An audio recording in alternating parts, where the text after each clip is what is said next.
Hello friends, अस्सलाम वालेकुम। मैं आपका दोस्त आपका भाई इस्लाम सैन और मैं उम्मीद करता हूँ कि सब दोस्त ठीक ठाक होंगे, खैरियत से होंगे और अल्हम्दुलिल्लाह मैं भी ठीक ठाक हूँ। व्यूअर्स, आज का जो हमारा टॉपिक है वो जिन कबूतरों की पर पटाई करनी है और उनको जो खुराक देनी है वो इंशाल्लाह मैं कंप्लीट बताने वाला हूँ कि क्या खुराक आपने देनी है और पर पटाई से पहले कितने दिन आपने शुरू करनी है, तो सब कुछ कंप्लीट बताऊँगा। और बहुत सारे दोस्त जो कमेंट करते हैं कि इस्लाम भाई ये चीज़ हमें समझ नहीं आई, वो नहीं समझ आई। और भाई वो वीडियो आप फुल देखोगे तो आपको समझ आएगी ना। अगर आप वीडियो देखोगे ही नहीं फुल तो आपको क्या समझ आएगी। वीडियो को आप कंप्लीट देखा करें, फुल देखा करें ताकि आपको अच्छे से समझ आ जाए। तो जो दोस्त हमारे चैनल पर पहली दफ़ा आए उनसे गुजारिश है कि वो चैनल को सब्सक्राइब कर दें और साथ बेल आइकन का बटन भी हाल पर लगा दें ताकि मैं कोई भी वीडियो अपलोड करूं तो उसका नोटिफिकेशन आप तक पहुंच सके। फ्रेंड्स, मैं कबूतरों के रिलेटेड वीडियो अपलोड करता रहता हूं। कबूतर उड़ाने की मेडिसिन गोली, देसी गोली, ठंडा पानी, बीमारियों के मतलब मैं वीडियो जो बनाकर अपलोड करता रहता हूं। तो जिन दोस्तों ने सब्सक्राइब नहीं किया वो सब्सक्राइब कर दें और वीडियो को भी लाइक कर दें। फ्रेंड्स, अब जो दूसरा महीना है फरवरी का, तो तीसरे महीने पर पटाई शुरू हो जाती है। तीसरे महीने में जनवरी, फरवरी, मार्च में वो पर पटाई शुरू कर देते हैं। 20 तारीख को, 15-20 तारीख को पर पटाई शुरू कर देते हैं। तो अभी से तकरीबन खुराक हमें देनी चाहिए ताकि उनके पर मजबूत निकले और अच्छे निकलें पर और कबूतर भी ताकतवर हो। एक आपको मैं बड़ी वजूहत समझाता हूँ, बताता हूँ कि जो कबूतर भाग जाते हैं ना पल्लों में, पहली दफ़ा जब उड़ते हैं उनके जो पर मुकम्मल हो जाते हैं तो हम उड़ाते हैं तो वो भाग जाते हैं या फिर कहीं बाहर बैठ जाते हैं। उसमें क्या मसला है वो भी मैं आपको बताता हूँ।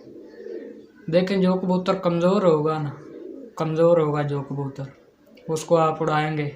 कबूतर आपका जितना भी अच्छा होगा, जब होगा कमज़ोर तो उसको आप उड़ाओगे ना तो ऊपर जाएगा 100%। वो ऊपर से नहीं आएगा, अगर ऊपर से आएगा भी तो कहीं बाहर बैठ जाएगा, उसके घर आने के बहुत कम चांस होते हैं। तो इसलिए मैं आज का जो हमारा टॉपिक है ये मैं आपको बताने वाला हूँ, खुराक वाला। और आपने हर कबूतर को, जिस कबूतर को आपने उड़ाना है, पर पटाई करनी है, पर पटाई से तकरीबन 1 महीना पहले आपने खुराक कबूतर को लाजमी देनी है। और क्या खुराक देनी है वो भी मैं आपको अभी बता देता हूँ। देखें, पहले नंबर पे उनको जो रोटी डाला करें देसी घी में बना के। देसी घी अगर आपको नहीं मिल रहा, आप नहीं ले सकते देसी घी, तो जैतून का ऑयल होता है, जैतून का ऑयल एक रोटी के पेड़े में तकरीबन 2 चम्मच वो डाल दे और आटा गूंद के वो रोटी बना ले, मोटी सी रोटी बना ले और वो बोर कर कबूतरों को डाले। अगर जैतून भी आपको नहीं मिल रहा तो फिर जो सरसों का ऑयल होता है, सरसों का ऑयल, वो आटे में 2 चम्मच मिलाकर, एक रोटी के आटे में 2 चम्मच मिलाकर उसको गूंद लें और रोटी बनाकर वो कबूतरों को डालें। 10-15 कबूतरों के लिए एक रोटी काफ़ी है। अगर कबूतर ज़्यादा है आपके पास तो फिर आप 2-3 रोटियां बना लें कबूतरों के हिसाब से। और ये रोटी आपने फर्स्ट टाइम डालनी है, पहले टाइम। जब पहले टाइम आप कबूतरों को दरवाज़ा खोलेंगे, खुड्डा खोलेंगे, दाना डालेंगे, तो दाना ना डालें उनको, ये रोटी डालें ऑयल वाली या देसी घी वाले। पहले टाइम तो आपने ये रोटी डालनी है और उसके बाद आपने चना, बाजरा, गंदम ये डालना है। एक दिन जो चना डाल दिया करें, दूसरे दिन गंदम डाल दिया करें। गंदम इंडिया में वो गेहूँ भी कहते हैं, तो गंदम डाल दिया करें और फिर बाजरा डाल दिया करें। ऐसे उनकी खुराक चेंज करते रहें ताकि वो खुशी से खुराक खाते रहें और वो जो ज़्यादा ताकतवर रहे, उनका पोटा जो ठीक रहे, खुराक वो खाते रहेंगे। तो खुराक उनको चेंज करके डालें। मगर ये जो रोटी मैंने आपको बताई है ना, ऑयल वाली या फिर देसी घी वाली, ये आपने लाजमी डालना है।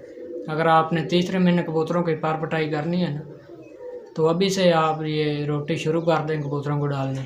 रोटी के बोरे बनाकर उनको डाला करें और चना, काले चने देसी होते हैं, जो बारीक चनी होती है ना, वो डाल दें। गंदम, बाजरा, और हो सके तो उनमें कुछ तिल वगैरह भी डाल दें, सफ़ेद तिल। तो ये खुराक आपने डालनी है कबूतरों को। इंशाल्लाह इससे पर भी मज़बूत निकलेंगे और कबूतर जो अंदर से भी बहुत ताकतवर रहेंगे। और जब प्रवास से वापसी बैठेंगे तो इंशाल्लाह 100% घर आएंगे और बिल्कुल भागेंगे भी नहीं और बाहर भी नहीं बैठेंगे। तो मैं भी यही यूज़ करता हूँ, मैं भी कबूतरों को खुराक यही डाल रहा हूँ। तो अब हमें इजाज़त दीजिए, अब हम किसी नए नुस्खे के साथ मिलते हैं। तब तक के लिए अल्लाह हाफ़िज़, अस्सलामु अलैकुम।